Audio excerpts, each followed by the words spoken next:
আসসালামু আলাইকুম। বাংলা সংবাদে সবাইকে স্বাগত জানাচ্ছি। আমি চিন্তিয়া হক। শুরুতেই সংবাদ শিরোনাম। আনসারের পর এবার ৭ দফা দাবিতে সড়ক অবরোধ রিকশাওয়ালাদের।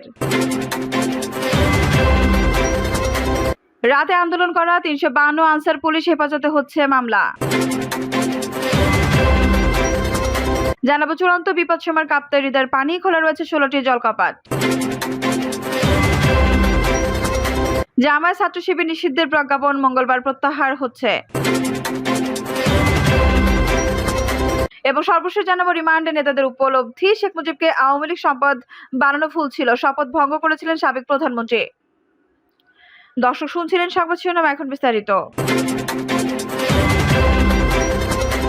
আনসারের পর এবার ৭ দফা দাবিতে সড়ক অবরোধ রিকশাওয়ালাদের।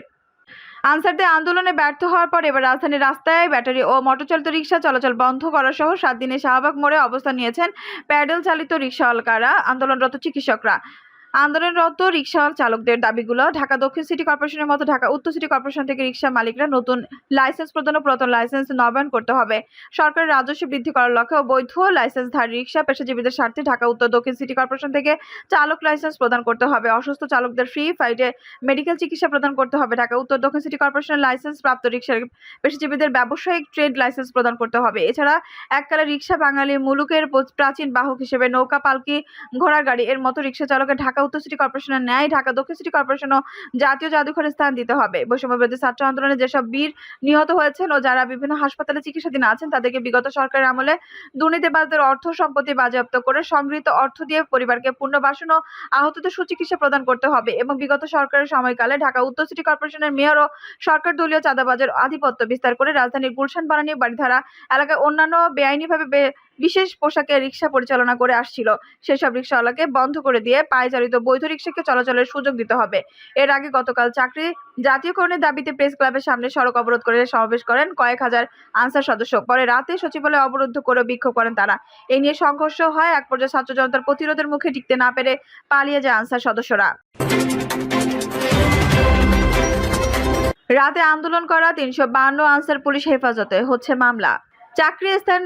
চাকরি স্থায়ীকরণের দাবিতে আন্দোলন করা আনসার সদস্যদের বিরুদ্ধে মামলা হচ্ছে। বৈষম্যবিরোধী শিক্ষার্থীদের সঙ্গে সংঘর্ষ, সেনা সদস্যের আহত করা ও গাড়ি ভাঙচুরের অভিযোগ আনা হচ্ছে মামলায়। গতকাল রাতে শিক্ষার্থীদের সঙ্গে সংঘর্ষে জড়ানোর পর তপের মুখে সচিবালয় ছেড়ে পালিয়ে যায় অধিকাংশ আনসার সদস্য। তবে ৩৫২ জন রয়েছেন পুলিশ হেফাজতে। রাত ৯টা পর্যন্ত সচিবালয়ের কর্মকর্তারা কর্মচারীদের অবরুদ্ধ করে রাখে সাধারণ আনসার সদস্যরা। পরে সমন্বয়কারীদের আহ্বানে সচিবালয়ে তাদের উদ্ধারে আসে শিক্ষার্থীরা। এ সময় সচিবালয়ের ২ ও ৩ নম্বর গেট এলাকায় শিক্ষার্থীদের উপর আনসার সদস্যরা হামলা করে। পরে সচিবালয় এলাকা চারদিক থেকে মিছিল নিয়ে শিক্ষার্থীরা ঘিরে ফেলে।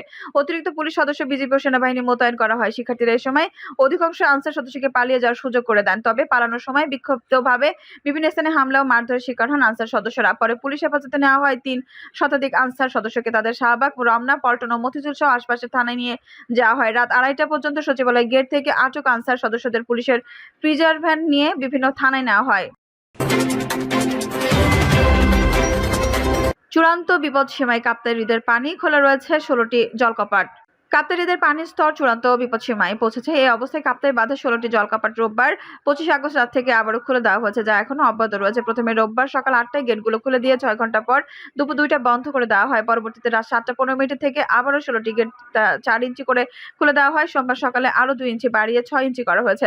কর্ণফুলী পানি বিদ্যুৎ কেন্দ্রের সূত্র জানায়, কাপ্তাই হ্রদের পানি ধারণ ক্ষমতা এখন একেবারে সর্বোচ্চ পর্যায়ে রয়েছে।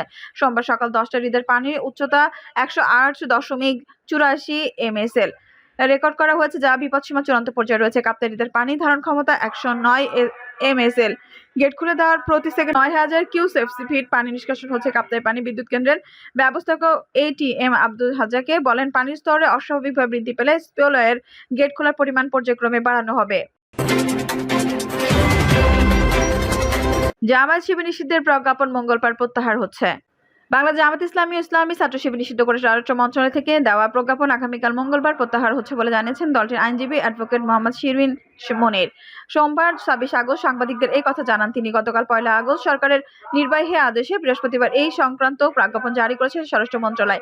প্রজ্ঞাপনে বলা হয়, আন্তর্জাতিক অপরাধ ট্রাইব্যুনালের দেওয়া কয়েকটি মামলায় বারে জামায়াত ইসলামী এবং এর অঙ্গ সংগঠন বাংলাদেশে ইসলামী ছাত্র শিবিরকে ১৯৭১ সালে মুক্তিযুদ্ধকালে সংঘটিত গণহত্যা, যুদ্ধাপরাধ ও মানবাধিকার অপরাধের দায়ী হিসেবে গণ্য করা হয়েছে। এছাড়া রাজনৈতিক দল হিসেবে জামায়াত ইসলামী নিষিদ্ধ করে হাইকোর্টের দেওয়া রায় বহাল রেখেছে আপিল বিভাগ। একই সঙ্গে রায়ের আলোকে নির্বাচন কমিশন তাদের নিবন্ধন বাতিল করেছে। প্রজ্ঞাপন বলা হয়, যেহেতু সরকারের নিকট যথেষ্ট তথ্য প্রমাণ রয়েছে যে বাংলাদেশ জামায়াতে ইসলামী এবং এর অঙ্গ সংগঠনের বাংলাদেশ ইসলামী ছাত্র শিবির সাম্প্রতিককালে সংঘটিত হত্যাযজ্ঞ, ধ্বংসাত্মক কার্যকলাপ ও সন্ত্রাসী কর্মকাণ্ডে সরাসরি এবং উস্কানিমূলক মাধ্যমে জড়িত ছিল। যেহেতু সরকার বিশ্বাস করে জামায়াত ইসলামী এবং ইসলামী ছাত্র শিবির সহ এর সব অঙ্গ সংগঠন সন্ত্রাসী কার্যকলাপের সঙ্গে জড়িত রয়েছে, সেহেতু সরকার সন্ত্রাস বিরোধী আইন 2009 এর ধারা 18(1) এ প্রদত্ত ক্ষমতা বলে বাংলাদেশ জামায়াত ইসলামী এবং বাংলাদেশ ইসলামী ছাত্র শিবির সহ উহার সব অঙ্গ সংগঠন রাজনৈতিক দল হিসেবে নিষিদ্ধ ঘোষণা করেছে এবং উক্ত আইনের তফসিল 2 এ বাংলাদেশ জামায়াত ইসলামী ও বাংলাদেশ ইসলামী ছাত্র শিবির সহ উহার সব অঙ্গ সংগঠন হিসেবে নিষিদ্ধ সত্তা হিসেবে তালিকাভুক্ত করেছে বলে প্রজ্ঞাপনে উল্লেখ করা হয়। রিমান্ডে নেতাদের উপলব্ধি, শেখ মুজিবকে আওয়ামী লীগের সম্পাদক বানানো ভুল ছিল, শপথ ভঙ্গ করেছিলেন সাবেক প্রধানমন্ত্রী।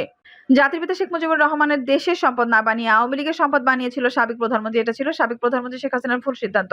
তিনি নিজেকে এবং তার বাবাকে বেশি ফোকাস করতে গিয়ে জনগণের বিরাগ ভাজন হয়েছেন। সারা দেশে গ্রামে গঞ্জে জেলা উপজেলায় শেখ মুজিবের এত ভাস্কর্য না বানিয়ে যদি একটা বা দুইটা আন্তর্জাতিক মানের ভাস্কর্য বানাতেন, তবে সেটা দেখতে ভিড় করতেন দেশি বিদেশি পর্যটকরা। এতে শেখ মুজিবের সম্মান অনেক বাড়ত। ঢাকা মহানগর গোয়েন্দা পুলিশের ডিবি হেফাজতে রিমান্ডে থাকা আওয়ামী লীগ নেতার এই উপলব্ধি ব্যক্ত করেছেন বলে ডিবির সংশ্লিষ্ট সূত্র যুগান্তরকে জানিয়ে দিয়েছে।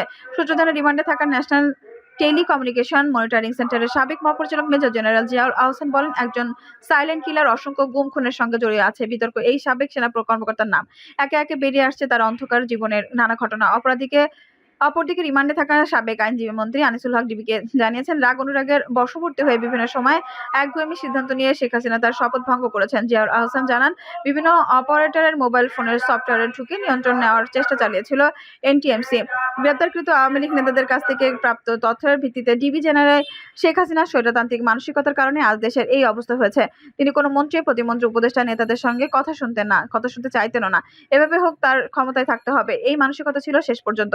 পদত্যাগের আগের দিন 4 জুলাই এক প্রতিমন্ত্রী শেখ হাসিনাকে বলেছিলেন, আপনি শিক্ষার্থীদের চোখের ভাষা, মনের ভাষা বোঝার চেষ্টা করুন, প্রয়োজনে আমাকে বলি দিন, ছাত্রদের দাবির প্রতি একতা পোষণ করুন। প্রতিমন্ত্রী ওই বক্তব্যের পর তাকে গণভবন থেকে বের করে দেওয়া হয়। ডিবির জেনারেল মুখে সাবেক আইনমন্ত্রী বলেন, 2018 সালে শিক্ষার্থীরা কোটা সংস্কার দাবিতে আন্দোলন করেন, কিন্তু শেখ হাসিনা ওই সময় রাগ করে কোটা বাতিল করে দেন। এর মাধ্যমে তিনি শপথ ভঙ্গ করেছেন, কারণ প্রধানমন্ত্রী হিসেবে শপথ নেওয়ার সময় তিনি বলেছিলেন কোনো ধরনের রাগ, অনুরাগ বা বিরাগের বশবর্তী হয়ে তিনি সিদ্ধান্ত নেবেন না। শেখ হাসিনা সরকারের একজন মন্ত্রী হিসেবে তিনি নিজেও এর দায় এড়াতে পারেন না বলে আনিসুল হক ডিবিকে জানিয়েছেন। ডিবি হেফাজতে রিমান্ডে থাকা আসামিরা জানিয়েছেন, শেষের দিকে সেনাবাহিনীর প্রতি চরমভাবে ক্ষুব্ধ ছিলেন শেখ হাসিনা। ক্ষোভ প্রকাশ করে বলেন, পুলিশ খুব ভালো কাজ করেছে, আর্মিরা পারছে না কেন? সাবেক আইনমন্ত্রী আনিসুল হকের কাছে ডিবির প্রশ্ন ছিল, আপনি কেন আওয়ামী লীগের রাজনীতির সঙ্গে যুক্ত হলেন? জবাবে তিনি বলেন, আমি একজন ভালো ক্রিমিনাল লয়ার, এ কারণে শেখ হাসিনা আমাকে আওয়ামী লীগের রাজনীতির সঙ্গে যুক্ত করেন।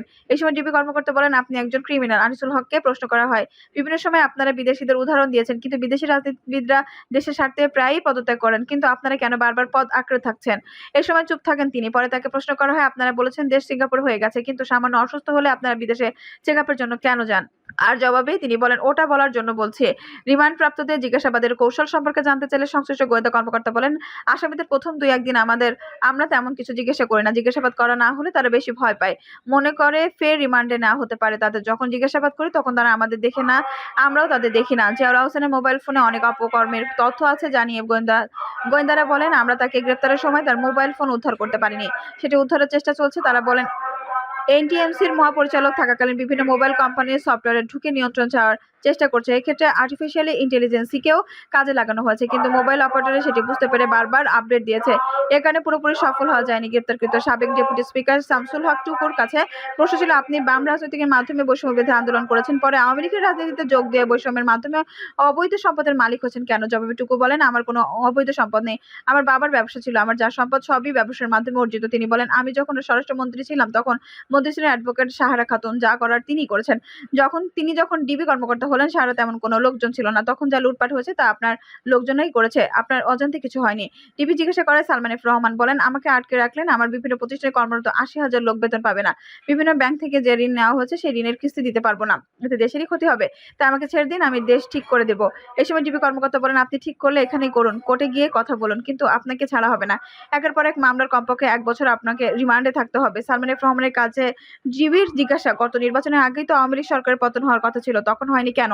উত্তরে সালমান বলেন, আমরা ভারতের মাধ্যমে আমেরিকাকে বোঝাতে পেরেছিলাম যে আমরা আমেরিকার পক্ষে আছি। বাংলাকে বাঁচাতে হলে শেখ হাসিনার বিকল্প নেই। তখন আমাদের এবং ভারতের কথায় আমেরিকা কনভিন্স হয়েছিল। না হলে তখনই আমাদের পতন হয়ে যেত। দর্শক, এই ছিল এখনকার সর্বশেষ সংবাদ। নিউজটি ভালো লাগলে অবশ্যই একটা লাইক দিন, কমেন্টে আপনার মূল্যবান মতামত জানান। সবসময় আমাদের পাশে থাকতে সাবস্ক্রাইব করে বেল বাটনটি অন করে রাখুন। ধন্যবাদ।